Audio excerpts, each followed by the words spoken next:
Türkiye'de 1-0 geriden başlıyor kadınlar hayata. Bizim oralarda 2-0 geriden başlıyor. Bir de engellim varsa 5-0 geriden başlıyor. 3-0 bile değil. Spor yapmasın ya da işte buraya gitmesin ya da işte göndermeyin. Çünkü bunlar çok yaşadık biz. O yaşanılan her türlü muameleyi ben de yaşadığımı söyleyebilirim. Erkek çocukları spor yapabilir ama kız çocukları spor yapamaz gibi halk tarafından bir algı var. Bu algıyı mesela ben çok kırdım. Atletizmle yaptığım bir dönem 100 metre koşu ve gürle attım.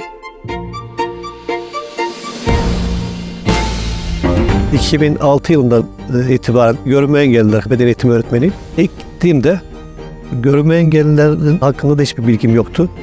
Tamamen içine kapanmış bir okul. Dışarıda hiçbir bağlantısı yok. Haftada bir kere çıkma hakları var. Aile çocuğunu evden dışarı çıkarmak istemiyor. Kendi engeliyle ilgili birilerinin aşağılaması birçok çocuğumuzu, gencimizi, kadınımızı eve hapsetmiş. Dışarıdaki insanları geçtim, yani ailemi de biraz zor açtım yani. Benden daha çok onlar bu durumu kabullenemiyordu. Muhtemelen benim annem de bunu düşündü, korktu ilk başta. Hocam annemi ilk beni ikna etti, sonra annem ikna etti. Ben bu çocuklara şunu vaat ettim. Spor yaparsanız sizinle beraber başka şehirlere gideceğiz.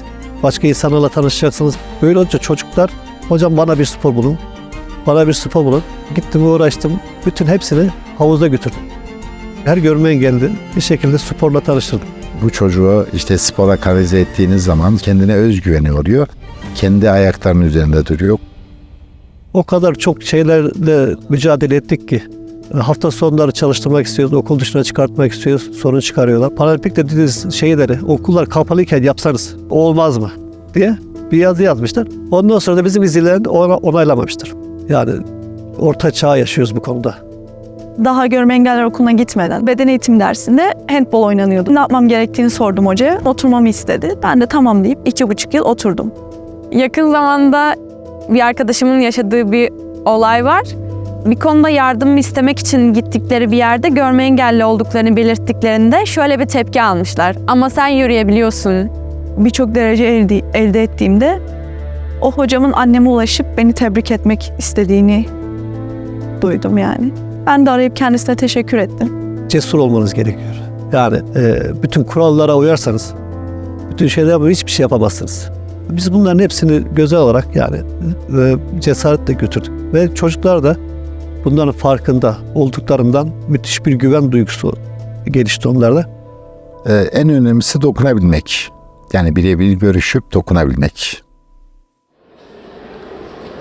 Golbol diye bir sporun olduğunu ben o okula gidince öğrendim. Golbol evet cazip taraflarından biri de sadece görme engellilere özgü olması. Biz orada hissiyatımızı kullanıyoruz, işitme duyumuzu kullanıyoruz. Topun ağırlığı 1 kilo 250 gram. Ve ağır, sert bir top. Bunu 3 kişinin savunduğu bir kaleye gol atmak istiyorsunuz. Ablam vesilesiyle bu branşa başladım. Ablamdan gördüm, çok hoşuma gitti. İlk antrenmana gittiğimde golbolu hiç bilmiyorum, gözümüz kapalı. Yani hiç görmeden bir şeyleri başarmak bana çok zor geldi. 3. antrenmanda baktım bir şeyleri gerçekten başarabiliyorum. Yani o küçük çocuk yerine çok özgüvenli bir kadın oluştu ve bunun golbol yaptı yani. Yani bizim başlarken benim bu çocukları alıp ben olimpiyat şampiyonu olsun, onlar benim aklımın köşesinden bile geçmedi. Normal hayata tutmaları, sosyalleşmeleri, rehabilitasyon. Yani oydu, o eksiklikti. Tabii ki iyi bir sporcu olmak istiyordum ama hiç olimpiyatlara kadar yükselebileceğimi hayal bile edememiştim.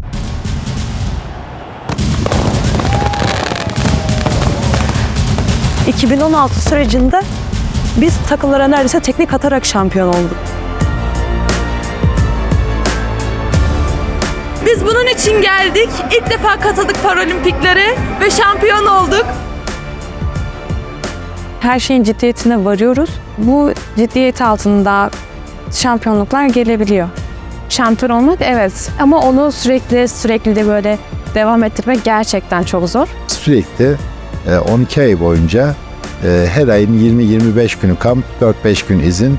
Yani gerçekten bunu görüp yaşamak lazım. Çalışmak artık bir şey değil, kriter değil. Çünkü çalışmak zorundasın. Çok çalışmak zorundasın. Hep şey diyordu hocamız, işte burada ağlayın ama orada ağlamayın, finalde ağlamayın. Tokyo'da pandemi sürecinde hiç antrenman maçı yapmadım. Tokyo'da yeni bir kurulan bir ekiptik. Çok genç arkadaşlarımız vardı. Acaba ne oluruz falan çünkü mevkiler değişti. 2016 Rio'dan sonra 2020 Tokyo Paralimpik oyunlarında da altın madalya kadın golbol milli takımımızın sevgili seyirciler. Altın madalya bizim. Altın madalya Türkiye'nin. 2016 Rio'nun şampiyonu kadın milli golbol takımımız 2020 Tokyo'da da altın madalyayı alıyor.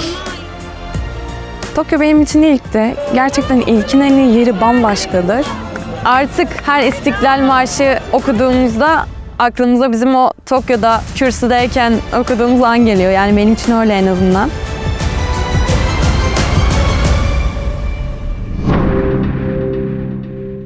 İşte deprem anında Maraş'taydık. Orada yakalandık. Kamp arasındaydık. Sporcular da herkes evlerindeydi.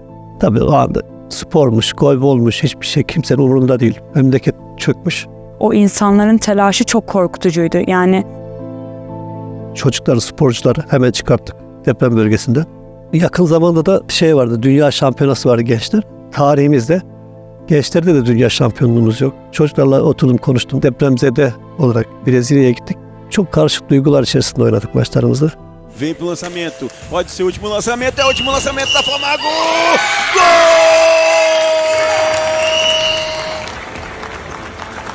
dört Maraşlı sporcuyla gittik. Çadırdan gelen arkadaşlarım vardı. Orada da dünya şampiyonu olup geldik. Bazen düştüğümüz anlar da oldu. Yine öyle anlar da yaşadık. Problemlerimizi konuşarak çözmeye çalışıyoruz. Ben düşsem o beni kaldırıyor.